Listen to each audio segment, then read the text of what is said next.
Assalamualaikum warahmatullahi wabarakatuh. Selamat sore pemirsa. Kali ini kita berada di ranah publik edisi spesial. Seperti yang kita tahu, pemerintah sekarang sedang membangun ibu kota negara atau yang kita kenal dengan IKN ya. Dan alasan utama pemerintah membangun IKN adalah pemerataan baik di sisi ekonomi, kemudian pembangunan dan juga tentang penduduk. Karena seperti yang diketahui juga 56% penduduk itu berada di Pulau Jawa. Tapi masalahnya adalah membangun IKN ini tidak hanya sekedar memindahkan ibu kota saja, tapi kita juga harus menyesuaikan dengan pemindahan budaya, pola pikir, dan juga sistem yang baru. Nah, diskusi kita kali ini akan membahas tentang peran daerah asal dalam pengembangan ketahanan pangan di Ibu Kota Nusantara melalui program transmigrasi. Baik, saya akan memperkenalkan narasumber kita pada kali ini, mulai dari sebelah kanan saya ada Pak Bupati Bantul, ada Pak Abdul Halim Muslih. Assalamualaikum Pak. Waalaikumsalam. Baik. Kemudian di sebelah Pak Halim ada Dr. Sigit Mustafa Nuruddin STMM selaku Sekretaris Dirjen Pembangunan dan Pengembangan Kawasan Transmigrasi, Kementerian Desa Pembangunan Daerah Tertinggal dan Transmigrasi. Assalamualaikum Pak. Waalaikumsalam warahmatullahi wabarakatuh. Sehat ya Pak ya? Alhamdulillah. Alhamdulillah. Kemudian yang paling ujung di sana ada Ibu Eli Supriyanti, KS SPSI MEkDev ya. Ibu ini sebagai Kepala Bidang Perlindungan Penempatan Tenaga Kerja dan Perluasan Kesempatan Kerja dan Transmigrasi. Ini panjang sekali ya Bu ya, berarti pekerjaannya banyak nih seperti ya Bu Eli ya. Atau singkatannya ada P2TK PK2 Trans, ini dari Disnaker Trans DIY. Baik, untuk pertanyaan pertama, saya untuk kali ini kita juga menyapa ada penonton yang sudah hadir begitu ya saat ini dari staf di Snaker Trans, kemudian para calon transmigran dan juga para panewu atau camat di Kabupaten Bantul. Baik, nanti kita juga akan ada sesi tanya jawab pemirsa. Tapi yang pertama saya pertanyaannya ke Pak Sigit langsung ini Pak. Kontribusi apa Pak Sigit di Kementerian Bapak begitu terkait dengan pembangunan IKN? Baik, jadi kalau kita bicara IKN itu kan merujuknya Undang-Undang 3 2022 ya tentang pembentukan Ibu Kota Nusantara. Itu sudah diundangkan tahun 2022 kemarin, sehingga kita semua berupaya, berkewajiban untuk mendukung program tersebut. Kemudian kalau kita bicara ketransmigrasian, jadi transmigrasi ini kan program sudah cukup lama ya Mbak? Iya, sudah dari zaman Pak Soeharto ya? 72 tahun yang Betul, lalu lah. Betul. Melaksanakan program transmigrasi, dan kita sudah memindahkan atau menempatkan transmigran itu 2,2 juta kepala keluarga. Jadi kalau dihitung jumlah jiwanya itu sudah 9,2 juta jiwa. Jadi sudah cukup banyak penempatan transmigrasi, dan khusus untuk di Provinsi Kalimantan Timur kita sudah 100.871 kepala keluarga. Jadi mungkin kalau dihitung jiwanya aja mungkin sekitar 400-an ribu ya. Dan kalau kita bicara di IKN, tadi kan kita bagaimana kontribusi kita di IKN. Jadi IKN itu kan ada ring 1, ring 2, ring 3 ya. Yang di paling luar itu di 258 hektar itu adalah wilayah IKN. Jadi yang paling luar itu wilayah IKN daratannya. Kemudian di wilayah IKN kita tadi di awal saya sampaikan bahwa ada 51 desa itu 25 desanya hampir 50% itu dari desa transmigrasi, dari ekstransmigrasi itu di IKN. Kemudian di rings 2-nya itu adalah kawasan IKN. Jadi kalau tadi wilayah IKN, ini kemudian kawasan IKN itu di sekitar 56.000 hektar, itu ada 6 desa, itu 5 desa dari desa ekstransmigrasi. Dan di pusat IKN itu sebagai pusat pemerintahan ya, itu ada 3 desa sekarang. Itu 2 desanya dari desa ekstransmigrasi, penempatan tahun 74 dan tahun 93 itu Sepaku SP1 dan Sepaku SP4 itu sekarang desa Bukit Raya dan satunya agak lupa saya. Itu artinya bahwa memang besar sebenarnya peran transmigrasi kalau kita lihat dalam membangun mewujudkan IKN pada masa depan, karena memang wilayahnya dari daerah-daerah lokasi-lokasi transmigrasi. Kalau menurut kami kontribusi yang pas untuk mendukung IKN adalah bagaimana kita bisa menopang kebutuhan makan ya. Makan kebutuhan untuk pangan, IKN Pak, nanti ya. Nah, itu saya kira itu menjadi hal yang sangat penting karena nanti akan kalau diprediksi 2045 kan ada tambahan penduduk sekitar 1,9 juta jiwa. Itu dibutuhkan itu sekitar 200.000 ton per tahun Pak Bupati untuk berasnya saja. Nah, itu 200 ton per tahun lebih itu untuk berasnya saja, belum nanti mungkin kebutuhan pokok yang lain. Ini saya kira menjadi peluang yang sangat besar bagi transmigrasi. Kita memiliki kawasan-kawasan di seputar IKN, ini menjadi penopang ketahanan pangan yang ada di IKN nanti. Saya kira itu. Baik, jadi maksud Pak Sigit adalah para transmigran ini punya kesempatan yang baik begitu ya untuk memenuhi kebutuhan pangan itu tadi. Baik, saya ke Bu Eli dulu ini. Bu Eli ini sebagai sebagai yang mengirimkan mungkin ya transmigran ini di DIY. Seperti apa peran yang kira-kira akan diambil? Ya, Mbak Jovi, sebenarnya program transmigrasi ini bukan program yang baru ya untuk warga masyarakat DIY. Warga masyarakat DIY itu sudah ikut berpartisipasi di program transmigrasi itu lebih dari 5 dasawarsa. Kalau kita hitung di 15 tahun terakhir ini dari 2008 sampai dengan 2022 itu DIY sudah mengirimkan 2.166 transmigran Pak Sigit. Kalau dihitung jiwanya sudah lebih dari 6.000.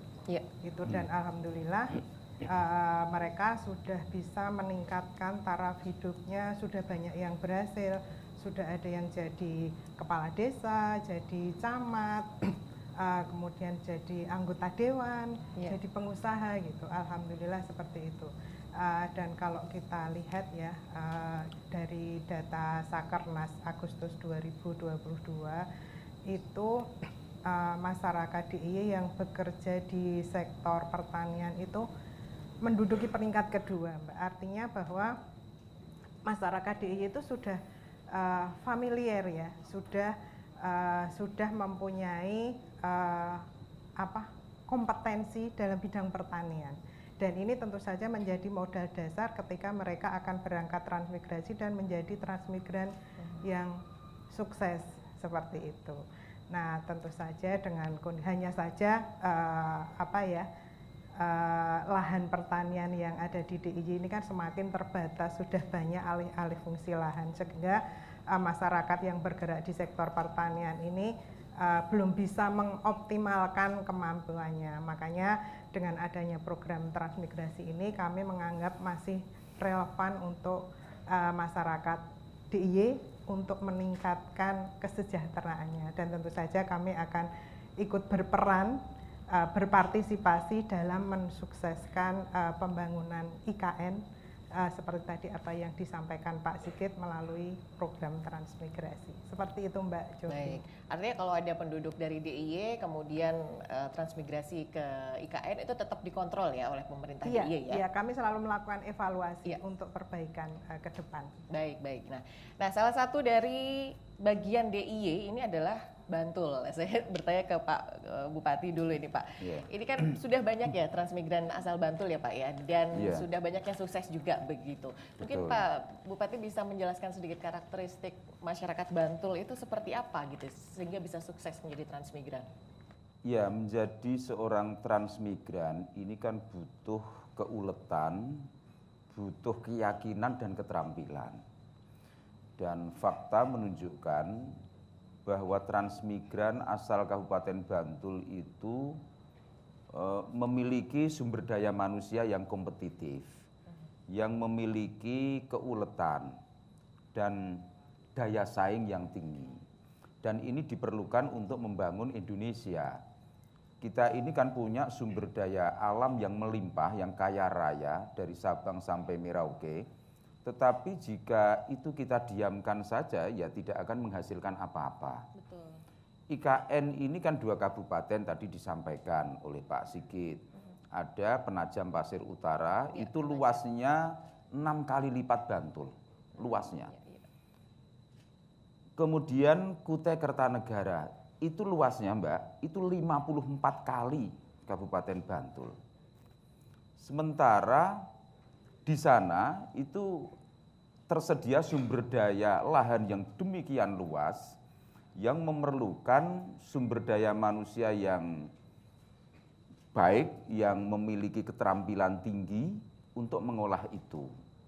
Nah, Bantul memiliki kepentingan bagaimana masyarakat Bantul yang memiliki minat ini bisa kita bangun sumber daya manusianya melalui pelatihan-pelatihan itu. Agar mereka ini siap untuk mengolah lahan yang ada di IKN itu.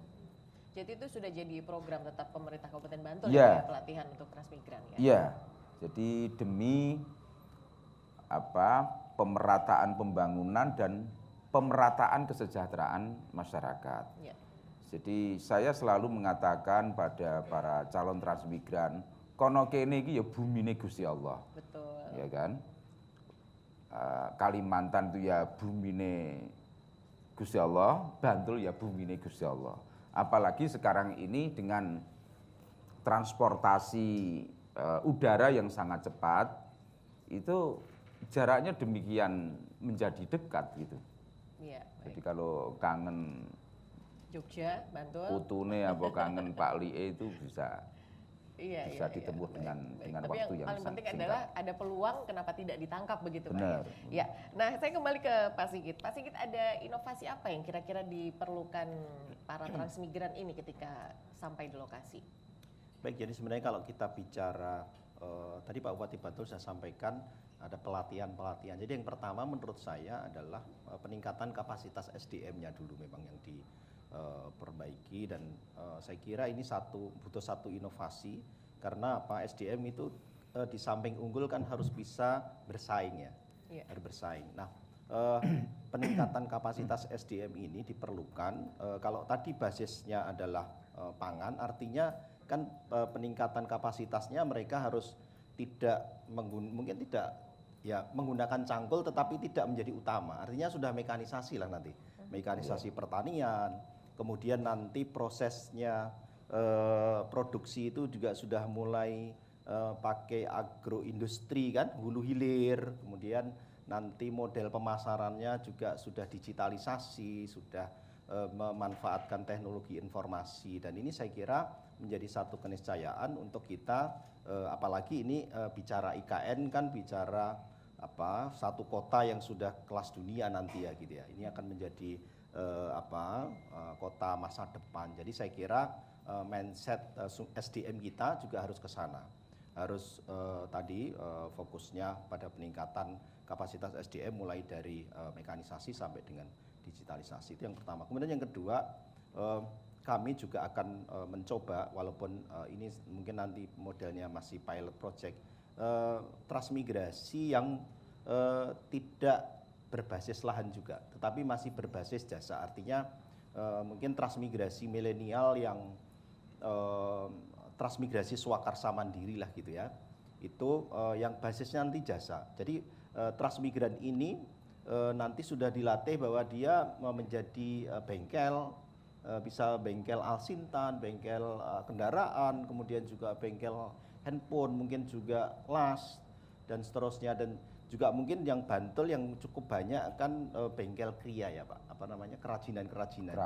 Craft. Ini saya kira menjadi hal yang peluang yang cukup besar karena memang di sana potensi sumber daya alamnya untuk bahan bakunya kan masih cukup besar. Jadi mungkin nanti jasa juga menjadi transmigrasi model jasa tidak berbasis lahan tetapi berbasis jasa. Di samping tadi yang lahan yang poin pertama tadi saya sampaikan memang kebutuhan pangannya Pak Sapat sangat penting. Tetapi tadi yang jasanya yang untuk mendukung perkembangan kota tadi kan saya kira kita butuhkan SDM yang menguasai jasa-jasa tadi ya. Mungkin juga bisa juga tukang cukur gitu ya, kemudian penjahit dan seterusnya itu saya kira masih sangat luas. Kemudian yang ketiga memang kita mengembangkan transmigrasi yang model baru sekarang memang aturannya sedang kita review. Bagaimana kita bisa membangun transmigrasi ini berbasisnya nanti model lahan yang komunal. atau lahan yang dikerjasamakan bersama masyarakat gitu ya. Dikerjasamakan secara massal gitu ya. Tidak, kalau sekarang transmigrasi itu kan satu lahan punyanya satu orang gitu kan. Nah, ini nanti lahan usahanya distatuskan atas nama bersama gitu ya. Sehingga sekarang kan kelemahannya kemudian ada yang dijual, yang dialihkan dan seterusnya.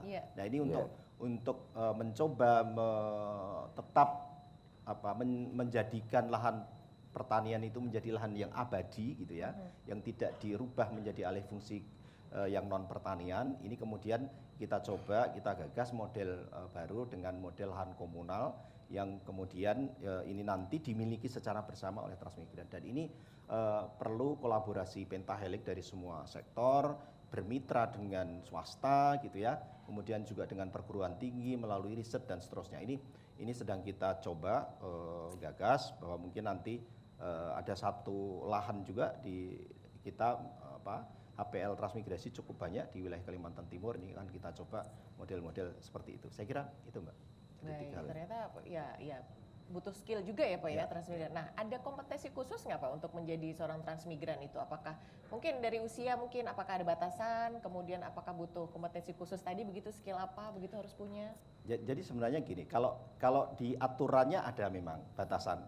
Batasannya itu berkeluarga. Jadi arti yang sudah berkeluarga. Ya, yang sudah berkeluarga gitu. Jomblo nggak bisa ya. Jomblo nggak bisa. Jomblo. Ya ini tapi gini Pak Bupati, di revisi PP 3 ini masih, walaupun ini masih belum boleh di ini ya. Teman, untuk diskusi kita nggak apa-apa. Kita akan coba memperbolehkan yang belum berkeluarga tetapi ada mungkin dia sebagai pionir khusus ya, gitu. Itu boleh Bu ini. Misalkan tadi yang memiliki modal yang yang cukup, kemudian dia nanti bisa menjadi endorse teman-teman semua itu. Itu ada peluang kemarin diusulkan dalam pembahasan draft PP kita itu ke arah ke sana gitu. Atau diminta komitmennya ya setelah berangkat sampai sana harus menikah. Bisa juga, atau mungkin difasilitasi Bu Eli untuk cari jodoh di sana gitu. Transmigrasi sekali karena gini, kalau berangkatnya sama-sama jomblo kemudian mereka menikah di sana, dia akan dapat 2 bidang, Pak. Oh gitu ya kan?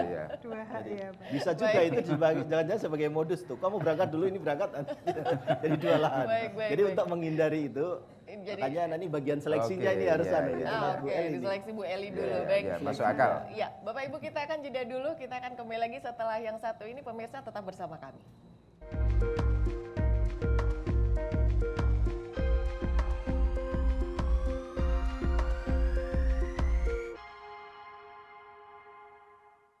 Baik, kita masih di ranah publik pemirsa dan kita masih membahas tentang bagaimana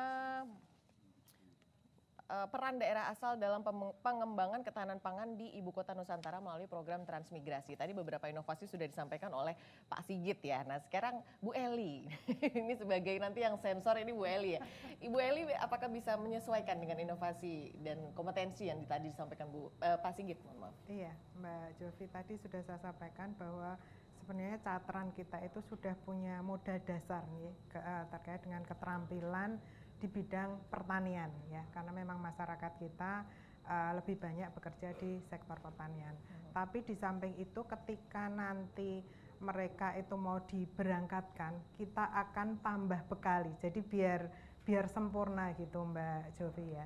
Jadi kita berikan pelatihan, baik itu pelatihan di pertanian, kemudian perkebunan, kemudian kewirausahaan. Jadi tidak hanya pertanian saja. Kenapa kewirausahaan? Jadi kami berharap nanti ketika Trans itu sudah di sana, mereka menjual hasil pertaniannya, itu ada nilai lebihnya, diolah dulu. Jadi ada nilai lebihnya. Jadi tidak hanya menjual bahan baku saja, tapi sudah ada olahannya. Kemudian kita juga meningkatkan soft skill mereka, karena ini sangat penting ya, karena mereka memulai hidup baru.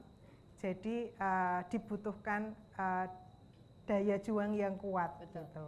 Kemudian dibutuhkan juga kemampuan untuk beradaptasi di lingkungan yang baru, kemudian bekerja sama dengan transmigran dari daerah lain ataupun juga dengan petugas ini yang kami bekali untuk calon transmigran kita. Nah kemudian di Jogja ini kan juga sekarang banyak petani-petani milenial ya Mbak Jovi ya, Pak Sigit, Pak Bupati. Jadi kita akan dorong gitu.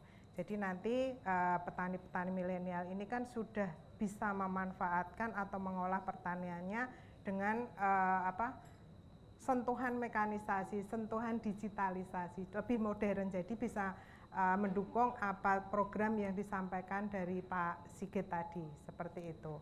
Nah, kemudian terkait dengan tadi disampaikan Pak Sigit rencana untuk pola transmigran yang arahnya ke jasa. Dan alhamdulillah di DIY itu, di kami di provinsi itu kan punya balai latihan kerja di kabupaten juga, bahkan di Bantul BLK-nya sudah mau meningkat ya Pak Bupati. Nah nanti kita akan sandingkan, jadi sandingkan program itu dengan programnya yang ada di balai latihan kerja kami. Jadi nanti kompetensinya jelas-jelas sudah tersertifikasi. Makasih Mbak Jovi. Baik. Bu Eli, ini nanti pelatihan soft skill itu menggandeng lembaga yang lain nggak? Iya, kita bekerja sama dengan BPPPM yang ada di Yogyakarta, kemudian bekerja sama juga dengan perguruan tinggi ataupun dengan lembaga atau instansi terkait untuk menunjang pelatihan yang akan kita laksanakan. Seperti itu Mbak. Baik, ya. Nah, saya kembali ke Pak Halim ya Pak. Ini di Kabupaten Bantul, tadi sudah disebutkan Bu Eli ada BLK-nya. BLK ini sudah sesuaikah untuk mempersiapkan begitu untuk mengirimkan transmigran asal Bantul atau ada program yang lain lagi Pak? Jadi BLK yang kita miliki itu kita setting sedemikian rupa sehingga kebutuhan pelatihan apapun itu bisa kita lakukan di sana. Sehingga kita mengikuti dinamika perkembangan ketenaga kerjaan, dinamika skill yang berkembang di dunia ini, sehingga permintaan apapun itu bisa kita akomodir. Kami sudah punya semacam kesepahaman dengan Kementerian Tenaga Kerja bahwa kita mesti lebih akomodatif terhadap kebutuhan real keterampilan yang diperlukan dalam dunia kerja kita. Sehingga misalnya IKN itu kita bayangkan nanti akan ada puluhan ribu orang dipindahkan dari Jawa ke sana, ya, terutama dari rekan-rekan ASN yang ada di kementerian-kementerian. Mereka membutuhkan tidak hanya pangan, ya, tetapi juga barang-barang industri termasuk kerajinan dan jasa-jasa. Sehingga menarik kiranya yang disampaikan oleh Pak Sigit tadi, bahwa ke depan transmigrasi kita itu tidak hanya berbasis pertanian, tetapi berbasis industri dan jasa-jasa. Maka BLK yang dimiliki Bantul, apalagi di Bantul ini BLK-nya sudah levelnya sudah nasional karena itu menjadi UPTP Kementerian Tenaga Kerja, sehingga kebutuhan skill apapun itu bisa kita siapkan di sini gitu.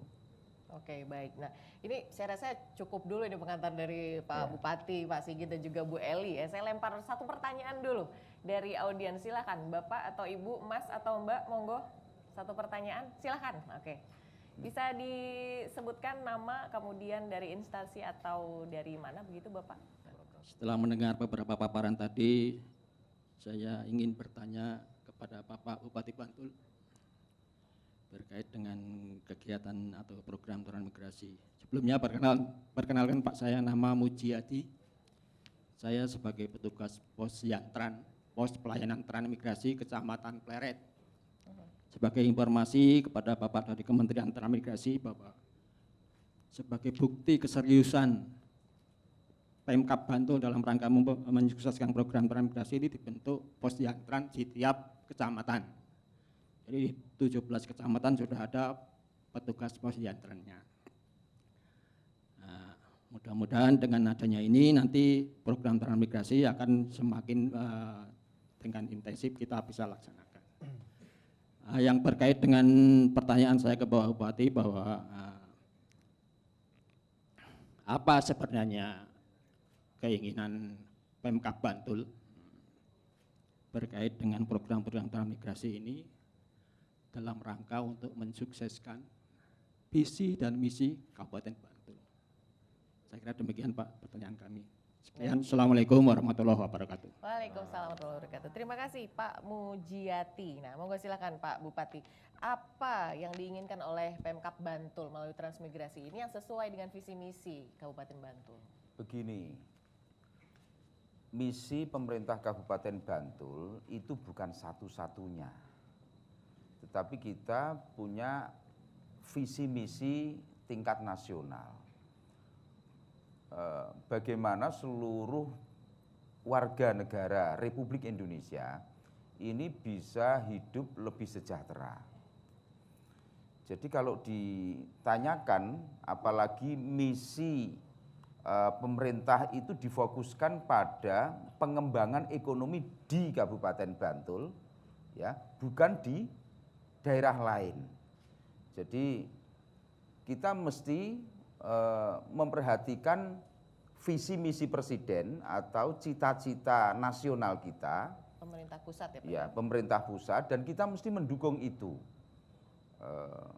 agar warga asal Bantul ini juga bisa hidup lebih sejahtera. Begitu. Jadi hubungannya apa dengan misi Bupati? Hubungannya apa dengan misi pemerintah kabupaten? Pemerintah kabupaten bercita-cita bahwa warga Bantul ini bisa hidup sejahtera, memiliki pendapatan yang baik, tidak harus berada di wilayah Kabupaten Bantul. Dan bukan berarti kalau di Bantul itu tidak sejahtera, jadi pindah ke Kalimantan, bukan ya Pak ya? Pokoknya dimanapun lah, dimanapun kita mesti mendukung upaya untuk mensejahterakan masyarakat Bantul. Jangankan masih di dalam negeri, kalau memang harus ke luar negeri menjadi tenaga migran gitu, ya kita dukung TKI juga. ya Pak ya? Ya. Begitu Pak Muji ya. Baik ya, mudah-mudahan jelas ya Pak Mujiati. Baik, sebelum ke penanya yang lain nanti di segmen selanjutnya ya Bapak Ibu ya, kita tahan dulu. Saya lanjut dulu ke Pak Sigit ini Pak. Untuk lebih memperdalam lagi nih Pak, untuk transmigran ini nanti di IKN itu kawasan mana saja yang akan dikembangkan di sana? Baik, jadi kalau kita bicara kawasan transmigrasi yang di sekitar IKN, itu sebenarnya kita punya sekitar 28 kawasan ya. Jadi kalau kawasan transmigrasi itu kan ruangnya luas, di dalamnya ada satuan-satuan permukiman, ada tadi yang itu beda lagi ya Pak ya dengan ring apa tadi yang luar? Beda-beda. Tadi kan ring IKN-nya. Kita ini kawasan transmigrasi ini. Ini di seputar IKN. Jadi ondel-ondelnya di bulat-bulatnya lah gitu ya. Kalau ini IKN itu kan tidak di dalam IKN-nya tapi di kanan kirinya ini itu di wilayah Kalimantan sebenarnya yang bisa sebenarnya tadi mendukung IKN itu ada sekitar 28 kawasan transmigrasi. Nah, kalau kita bicara RPJMN sekarang, RPJMN 2020-2024 ini dan mungkin nanti akan lanjut di RPJM berikutnya sampai 2029 ini kita mengembangkan selama ini kalau bicara kawasan itu ada 4 kawasan yang di Kalimantan Timur itu.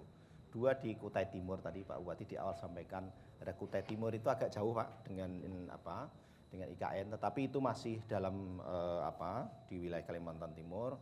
Itu kita punya 2 kawasan yang cukup besar di sana, Maloi Kaliorang itu mendukung KIPI Maloi yang ada di sana, dan ada 1 kawasan lagi yang sebenarnya utamanya itu perkebunan memang yang tadi. Kemudian yang kawasan yang pangan sebenarnya yang di Kabupaten Pasir. Pasir itu juga dekat. Kabupaten Pasir itu ada lokasi transmigrasi, SP-nya itu namanya SP Keladen. Kawasannya namanya kawasan transmigrasi Kerang itu kebetulan ada penempatan transmigrasi tahun ini apa tahun kemarin ya Bu? Tahun kemarin dari Bantul juga ada. Jadi ini sangat dekat juga dengan IKN itu di Keladen.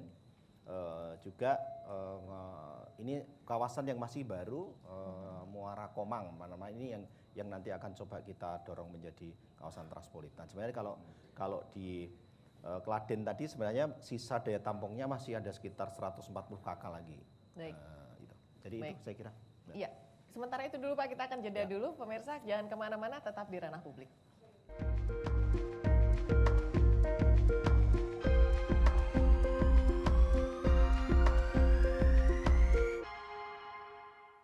Baik, kita kembali lagi di Ranah Publik dan kita tadi terakhir sampai di keterangannya Pak Sigit ya di beberapa kawasan begitu. Pak, ini mungkin yang perlu ditambahkan, basis atau sektor pertanian itu komoditas utamanya apa ya nanti yang kira-kira bisa digarap di sana? Jadi memang utama yang kita dorong adalah pangan ya. Komoditasnya pangan, ada padi, jagung, sayur-sayuran, itu yang komoditas utama yang kita dorong sebenarnya. Baik ya. Nah, Bu Eli, ini bagaimana? Ini kan sudah semuanya difasilitasi, kemudian program pusat pemerintah begitu. Kalau animo masyarakat DIY sendiri bagaimana untuk mengikuti program transmigrasi ini? Iya, Mbak Jova.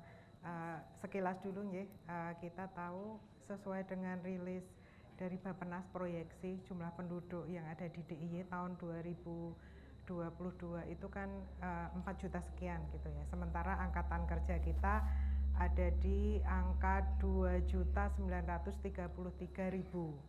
Nah, dari angkatan kerja itu yang belum bekerja, artinya masih menganggur, itu hampir 95.000. Sebenarnya ini menjadi modal yang luar biasa ya, human capital yang luar biasa apabila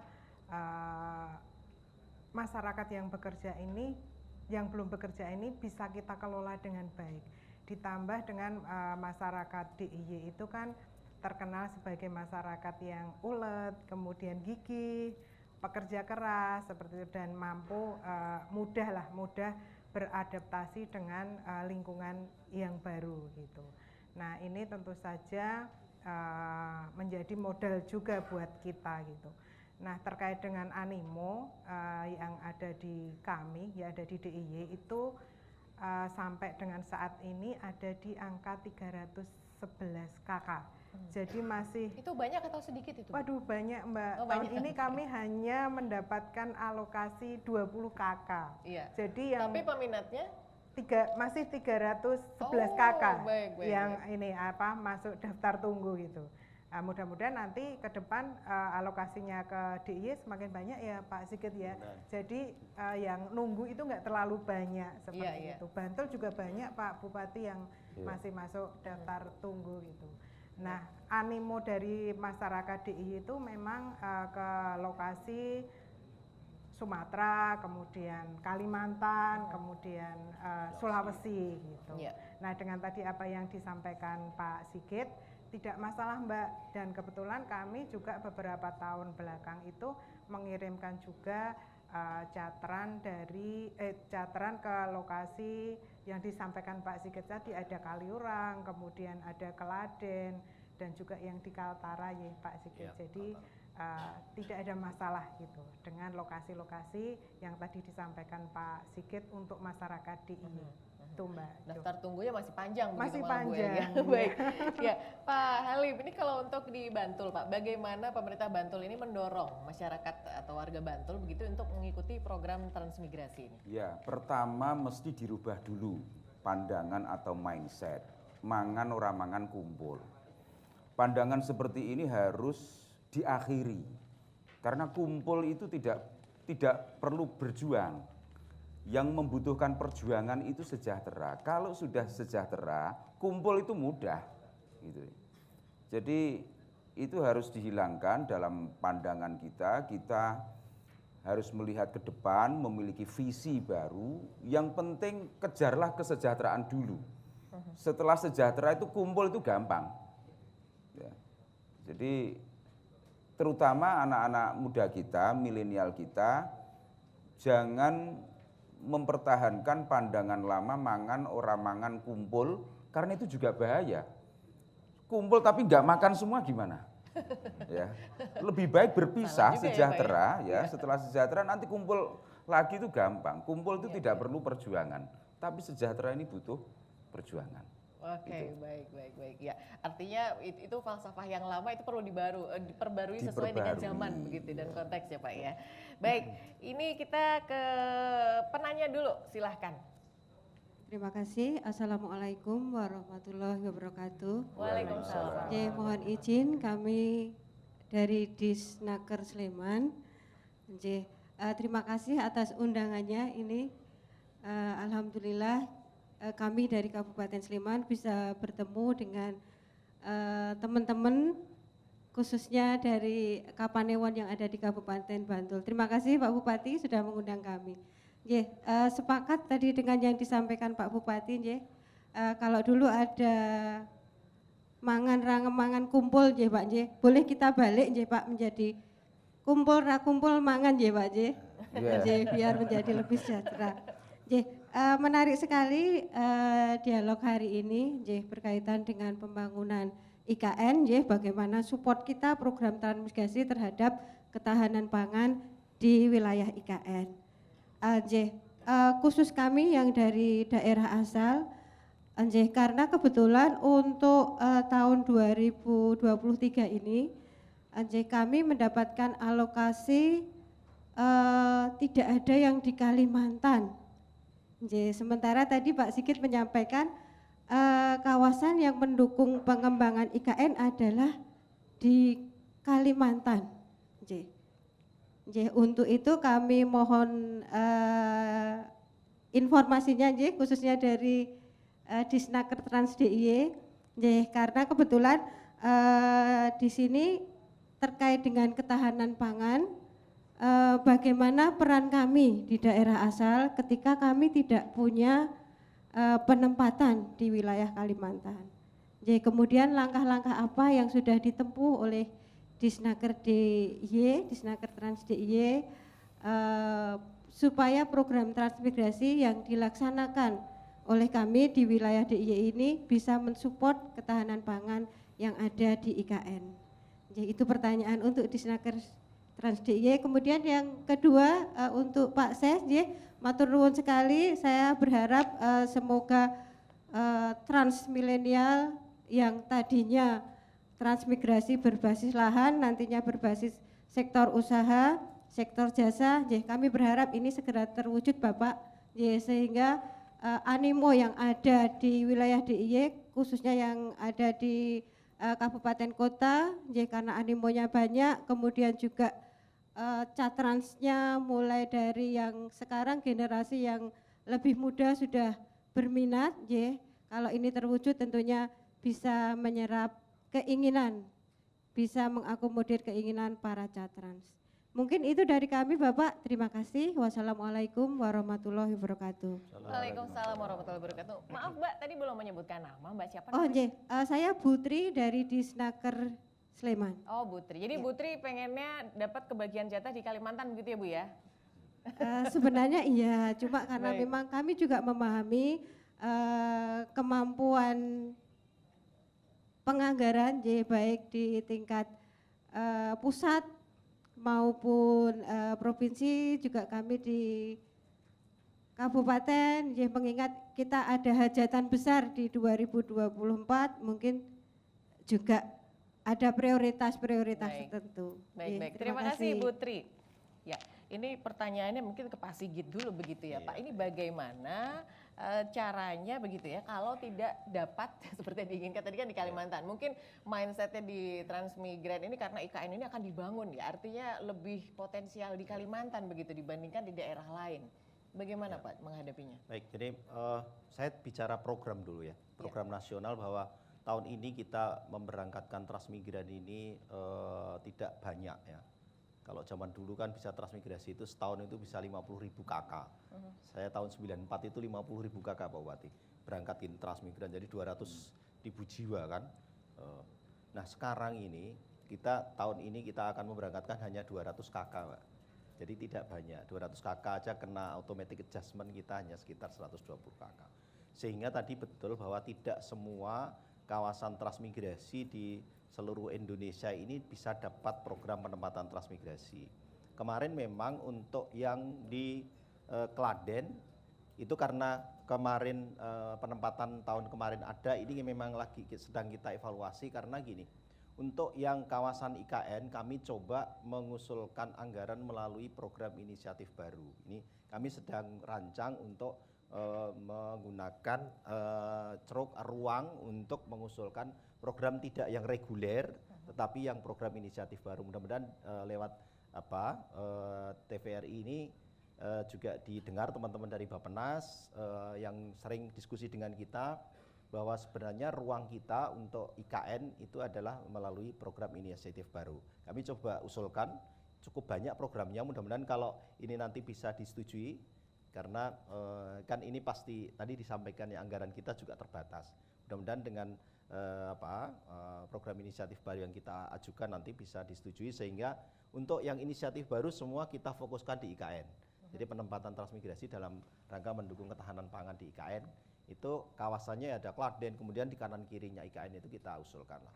Itu sebenarnya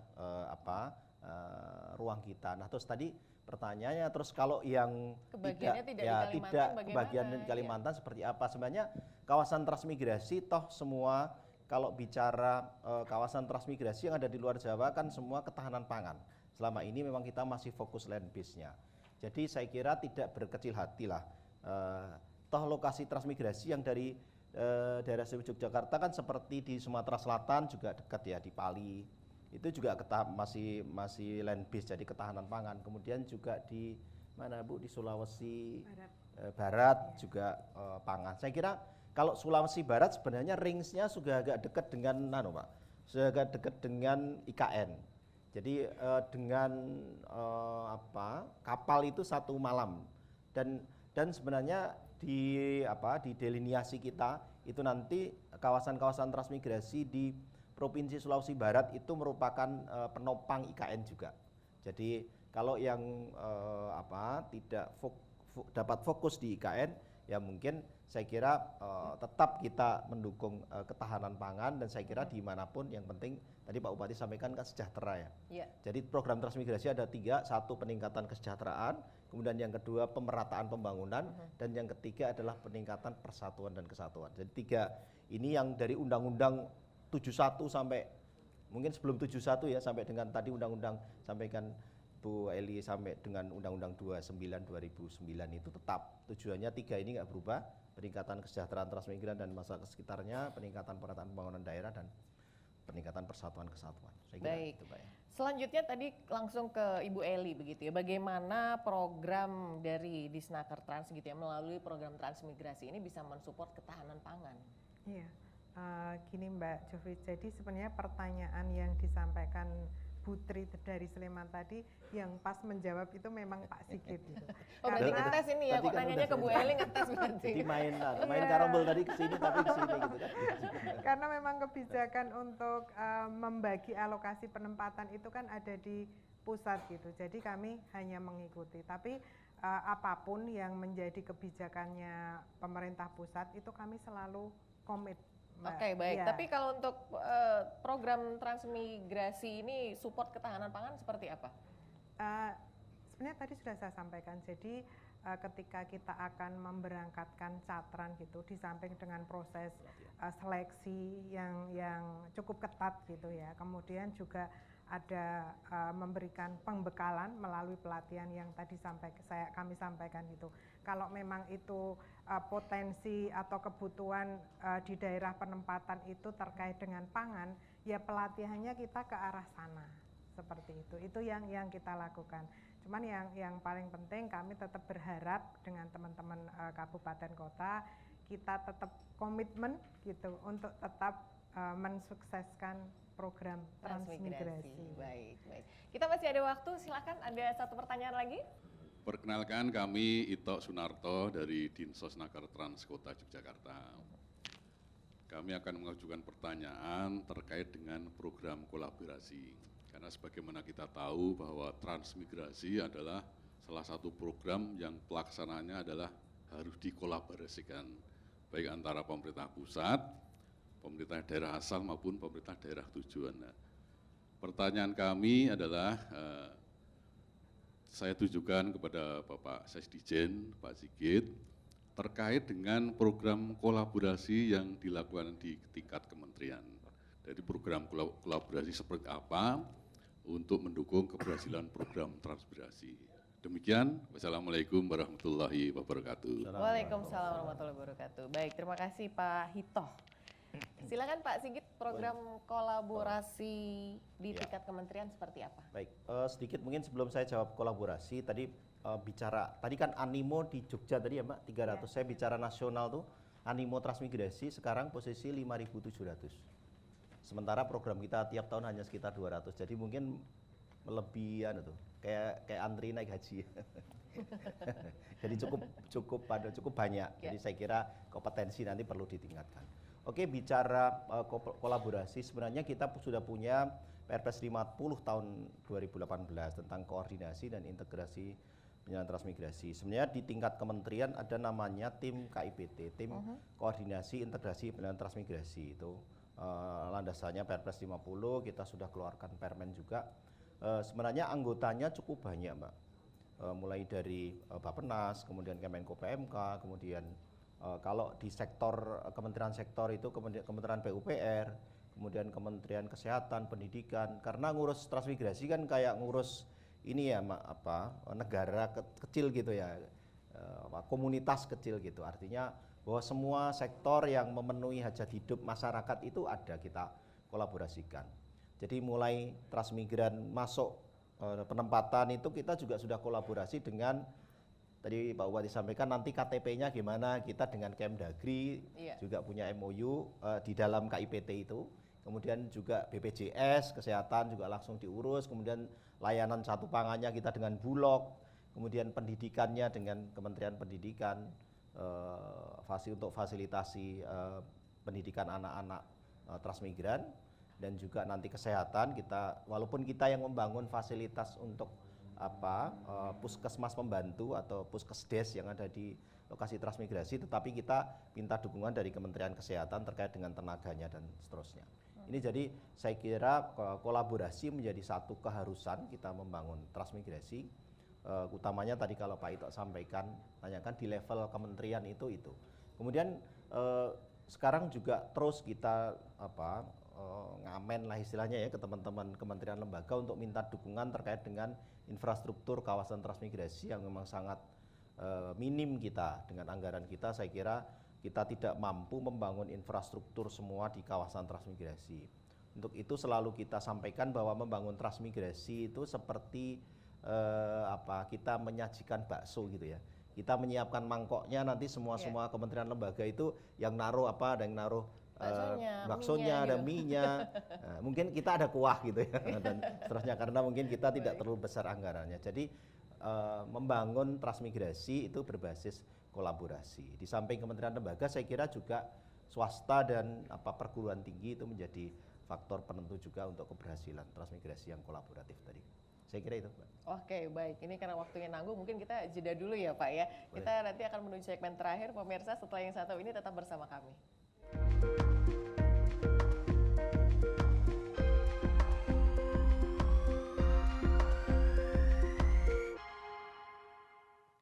Ya, kita masuk di segmen terakhir ranah publik pada kali ini, pemirsa. Tema kita masih tentang peran daerah asal dalam pembangunan ketahanan pangan di Ibu Kota Nusantara IKN melalui program transmigrasi. Karena kita sudah masuk di segmen terakhir, maka kita perdengarkan untuk closing statement masing-masing pembicara ya. Saya mulai dari Pak Bupati dulu. Bupati Bantul, monggo silahkan Pak. Ya, terutama bagi para calon transmigran, yang penting tekad dan niat ini harus dipasang lebih dulu dan jangan terlalu merisaukan dengan pandangan-pandangan atau pikiran yang pada kenyataannya itu tidak benar. Ya. Hari ini kita berada di era di mana komunikasi itu sudah demikian lancar. Jadi jarak ini tidak menghalangi kita untuk berkomunikasi. Kekhawatiran berpisah seperti yang terjadi di masa lalu itu karena sulitnya untuk komunikasi. Berpisah hari ini hanyalah sifatnya fisik saja dan suatu saat bisa berkumpul kembali. Oleh karenanya, kalau sudah punya minat untuk bertransmigrasi, ya sudah, bismillah, tawakal, dan pemerintah juga selalu memberikan fasilitasi sampai para transmigran ini bisa mencapai kesejahteraannya. Baik, terima kasih. Selanjutnya Pak Sigit, monggo silahkan. Baik, IKN itu kan suatu kota yang bertaraf dunia ya, yang ingin kita dambakan kita dalam visi apa namanya, di dalam undang-undang IKN itu disebutkan seperti itu. Itu artinya bahwa IKN ini sebenarnya bagi transmigrasi ini adalah suatu peluang yang sangat besar gitu. Untuk itu ruang-ruang kegiatan usaha yang cukup banyak di IKN menjadi satu peluang yang sebenarnya harus kita tangkap dan kemudian kita bisa mewujudkan bersama IKN itu gitu. Nah, untuk itu utamanya adalah peningkatan kapasitas sumber daya manusia menjadi sangat penting. Kalau tadi Pak Bupati sampaikan etosnya, kemudian semangatnya dari dalamnya, dari jiwanya sudah kuat. Ini saya kira kemudian ditingkatkan dengan skill, kemampuan dan pengetahuan, ini saya kira menjadi hal yang sangat penting untuk tadi mempersiapkan satu ruang baru ibu kota Nusantara yang kita dambakan. Saya kira transmigrasi kita akan dukung penuh untuk pengembangan IKN ini dan sesuai dengan tujuan transmigrasi. Yang poin kedua adalah pemerataan pembangunan. Saya kira dengan IKN ini menjadi satu ruang kita untuk bisa memeratakan pembangunan yang saya kira perlu terus kita dukung kesenjangan ini ke arah ruang-ruang yang masih kosong di Nusantara ini. Saya kira demikian. Terima kasih. Oke, baik. Yang terakhir monggo silakan Ibu Eli. Iya. DIY itu kan sebagai daerah asal atau daerah pengirim transmigran ya Mbak ya. Pastinya kami akan ikut berperan dan ikut berpartisipasi dalam mensukseskan program pembangunan IKN melalui program transmigrasi seperti itu. Nah, kami akan mengirimkan calon-calon transmigran yang berkualitas, yang berkompeten, baik itu dari sisi hard skill-nya, misalnya di bidang pertanian atau perkebunan, ataupun kewirausahaan, dan juga soft skill-nya. Jadi nanti kami berharap nanti catatan-catatan itu di sana ikut berperan serta itu membangun IKN seperti itu Mbak. Baik, Bu Eli ini sebagai yang menyaring para calon transmigran begitu ya Bu ya. Biasanya kekurangan para calon-calon transmigran ini apa? Jadi supaya mungkin warga juga bisa mempersiapkan diri begitu ya? Iya, biasanya soft skill-nya Mbak. Soft skill. Iya, mereka daya juangnya memang perlu dimotivasi, perlu dibangun seperti itu. Karena tadi sudah saya sampaikan di sana itu kan memulai sesuatunya baru gitu, kehidupan yang baru. Ya adaptasi dengan catatan-catatan dengan catatan dari daerah lain, kemudian adat kebiasaan yang berbeda mungkin dengan yang ada di Jogja, di Jawa seperti itu. Jadi seperti itu yang perlu kita perlu kita dorong, perlu kita bangun, perlu kita optimalkan agar catatan itu di sana nanti ketika sudah mengikuti program transmigrasi itu kerasan dulu di sana. Kerasan, kemudian bisa beradaptasi, kemudian sudah mulai bisa menata, oh harus seperti ini, harus seperti itu. Itu sih Mbak. Oh baik. Ya. Kalau dari Provinsi DIY sendiri pendampingannya berapa lama sejak mulai penempatan itu? Iya, kalau program pendampingan itu belum ya, cuman Kementerian sudah ada program pendampingan melalui mahasiswa KKN ya Pak Sigit ya. Cuman artinya ketika sampai di lokasi maka itu beralih ke kementerian begitu untuk mendampingi? Beralih ke daerah sana, karena kan sudah menjadi penduduk wilayah sana gitu. Tapi kami tetap melakukan monitoring Mbak, kemudian kami jadikan bahan evaluasi juga untuk penyelenggaraan transmigrasi yang selanjutnya. Iya. Baik, terima kasih banyak Bu Eli, Pak Sigit, kemudian Pak Halim. Ini mudah-mudahan juga bisa memotivasi semua begitu warga Indonesia untuk bisa mensukseskan program transmigrasi. Terima kasih atas perhatian Anda, mudah-mudahan bermanfaat. Selamat sore, Assalamualaikum warahmatullahi wabarakatuh. Waalaikumsalam warahmatullahi wabarakatuh.